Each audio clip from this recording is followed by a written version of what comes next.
When Harvey hit, that was a hurricane that I've never experienced in my lifetime. Like we had Hurricane Ike, we had Hurricane Rita, which I don't remember if it was Ike or Rita that we got lucky. Like it was went above us, past us, or something like that. It was one of them hurricanes where it was a lot of people stuck on the freeway. I think it was Rita. I remember Tropical Storm Allison when things were flooded, but Harvey was just on a whole nother level. But why did I stay going to Lakewood Church after the whole Harvey situation went down? So my name is Ice Cold, ISECOLD, and a lot of you have probably found me based on my story that went viral earlier this year when I reached out to Lakewood Church for rental assistance, and they basically denied me. Now it's been a whole bunch of things that's been going on since then. I've seen so many crazy videos and stuff about me. A lot of people just highly upset that I exposed Lakewood Church for not helping me. There's a lot of things I want to break down in this video because I've seen a lot of comments of people saying, why would you continue to go to a church like that when they close the doors and stuff on everybody? Shame on you. So let me tell you from my perspective of what went on when Harvey occurred. So when Harvey did happen, there was a lot of areas that were flooded. Now, where I lived at, where I was in an apartment, actually on the first floor, we rarely get flooded. I rarely see any floodwaters, in my area that I live in Houston. And for the first time in my apartments, it was like the entire parking lot were flooded. Water didn't get up to our doors or anything. Thank God that, we weren't affected by it. But there was a lot of parts in Houston that was heavily flooded. Lakewood Church, it was purchased after the Houston Rockets moved to the Toyota Center. There was like a vote and stuff through, I want to say city council. I'm not sure how that voting process worked, but they vote to agree to allow Lakewood Church to go into like a 30 or 32-year lease agreement for the building. So the original building was the Complex Center. That's where the Houston Rockets played, the Houston Arrows, the Houston Comets.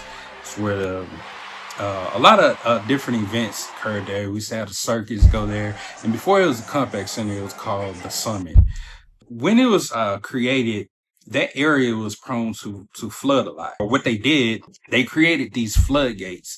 And if you ever been to Lakewood Church, there are parking garages all around Lakewood Church. There are different areas where you can enter to that parking garage. And so that parking garage is also connected to a hotel and connected to other commercial buildings. So, because there's like a whole underground food court places and stuff like that, but only the people who go to that hotel or those commercial buildings like know about it. But there, before you enter there, there's always a gate that's like open. So it's like a little white wall or so. And I didn't know what that was at first. I thought that was just a barrier whenever it was closed to, stop people from going there. But that is an actual floodgate. And then in the front of Lakewood to their parking area, there's another floodgate. And then there's like this huge ramp and stuff that goes up directly to the second floor of Lakewood Church. Now, at the time they went viral, there was this guy, he was on a bike. He was going on a bike, and I think it was kind of light rain. It may not have been raining. I don't remember. But I remember he was on a bike. And so when he pulled up, he had his phone out and he was filming. And he was trying to get inside the church. And he was like, why they not opening the doors? Why they not opening the doors? Don't quote me on exactly what he said, but that's pretty much what he was saying. And so there was a security guy inside Lakewood Church there. And I guess, I don't know if he brushed him off or didn't pay him any mind, but there was security inside. After that video, it just went viral like crazy. But he didn't show what the streets were looking like at the time.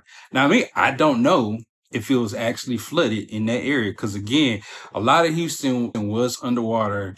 Looking at my area, I was able to still drive through, some of the floodwaters because it went that high to where it was stopping me from driving. But then there's other areas where you're stuck and people can use boats. So around this time, I know water was receding, but again, the guy on the bike never showed if it was actually flooding around the church around that time, because he was actually on the ramp of the church. Prior to that, I was a part of the, Lakewood Church drama team. I don't remember which text I received. I don't know if it was from the media ministry or from me being on a drama team. But one of them were saying that, hey, they were just checking on us. They were like, hey, some people are still flooded in, can't get out. We will eventually set up something to volunteer. So we'll add some volunteers. That way we can, help people, that's in need. We'll keep you guys updated on that. I didn't know if that was going to happen that same month or a month after, Harvey. I wasn't sure. They didn't clarify that. They just said, hey, just kind of stand by and we'll see if you're able to, get out to help. We would love for you to come out to volunteer. So, okay, cool. But after that whole situation with that dude on the bike went viral, we just started getting messages immediately. Hey, we're going to be at the church tomorrow. Church will be open tomorrow. We need all the volunteers we can get. If you know any friends and family that are able to come out to, volunteer. That next day, a lot of water was receded. Again, the time the guy on the bike went by, it was a lot of water that's already had receded in a bunch of areas. Because again, my area was drivable around that time. I don't know how much of Houston was drivable around that time. At least you could probably drive a good 10 minutes, I know for sure, and there wasn't like a lot of water, so you could still get through. The next day we went there and there were like so many people there to, volunteer, because of course, the church just got all this backlash and this went around the world. So when I went there, I went to park. I think I parked in the parking garage. There was like hundreds and hundreds of volunteers.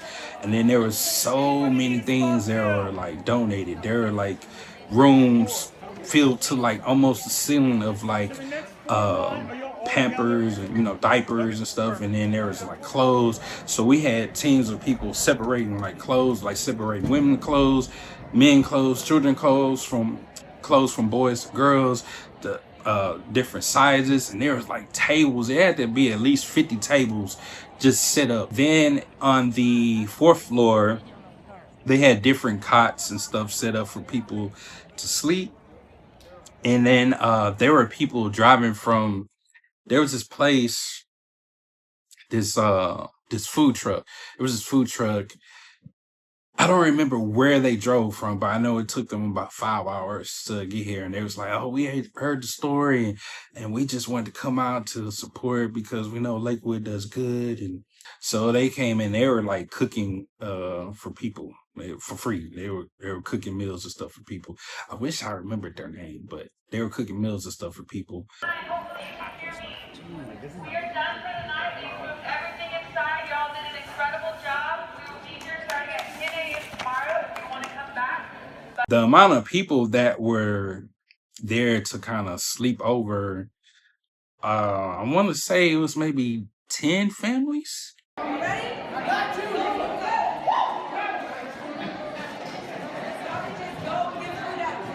But like in the sanctuary where, a lot of people would think like, hey, let them in, in the building. Well, the size of Lakewood, they can't just open the building because they have to follow fire marshal code and they have enough people there. Now, do I feel like there could have been people there to open the doors or they could have had something set up? Yes, I feel like they could have tried to set something in place to keep some staff there or so and kind of alternate shifts or whatever. But in sanctuary, those seats are like permanent, so you can't like remove them or anything. So you couldn't put a bunch of beds and stuff in the sanctuary. On the fourth floor, you could remove a lot of chairs and stuff where they have like Bible study. They could have put several beds and stuff there. I just remember I counted 10 families. It could have been more, but I don't think it was a lot. Because at the time we were hearing about gallery furniture and they were opening up, and so we were sending supplies to gallery furniture because Mattress Mag, he's really cool, with the Osteens. He's actually, him and his daughter have actually spoken there for their financial ministry whenever they had a workshop. So I know supplies were sent there, and I actually became, like, I guess, a line supervisor in a way. This pastor just saw me kind of organizing the line because it was like chaotic. We had these 18-wheeler trucks come through with some more supplies. So I online I saw a lot of pictures. I saw pictures of, there's a lot of people defending church. Of course, I made some posts, was like, hey, y'all was raising all this hell. Come help us and volunteer. Of course, ain't nobody come. I've seen some pictures that are like misleading, and a lot of people that go to Lakewood or watch it on various platforms, they were showing pictures of like, say, like the first floor. It was like, it's full of water, nobody can come there, there's no way anybody can get there because it's like flooded all everywhere. I don't know where those pictures came from, because I went on the first floor, and when I went on the first floor, that's because I saw that food truck, and they pulled up like in the back area. So when you come out the parking garage to walk in, you pass by like Kids Life or so, they were kind of like parked in that area. And that's when I was talking to them, and it was just like, hey, volunteer. So I went to let other Lakewood staff and stuff know about them being there. So I don't even know where that picture came from. I don't even know if that's a real picture, but I didn't see any flood water. Because again, when I went there the day after the backlash, there's no water nowhere around the church. Nowhere. There's no water nowhere around the church at all. Before we took this building over, this building has had 8 feet of water in the bottom floor. So the fact is that this building, when it floods in a torrent, and it floods quickly. And we installed flood gates, but you have to have a lot of faith in those if you're going to put a lot of people into the building. So are you saying there was 8 feet of water that it had flooded, or you're saying you were concerned that it would flood? No. What I'm saying is during Hurricane Alicia, before we took the building over, Allison.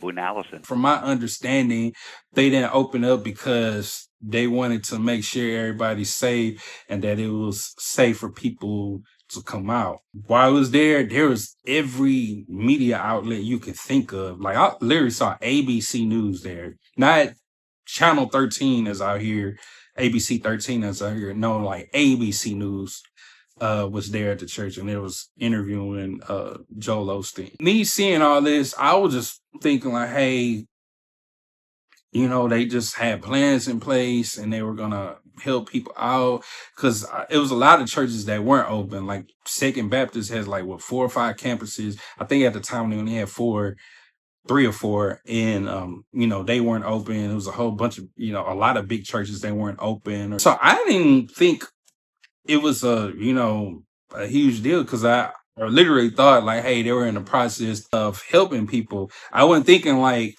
hey, they only opened the doors because of the backlash and stuff. I just figured, hey, they opened the doors sooner because of the backlash. So just to, help people.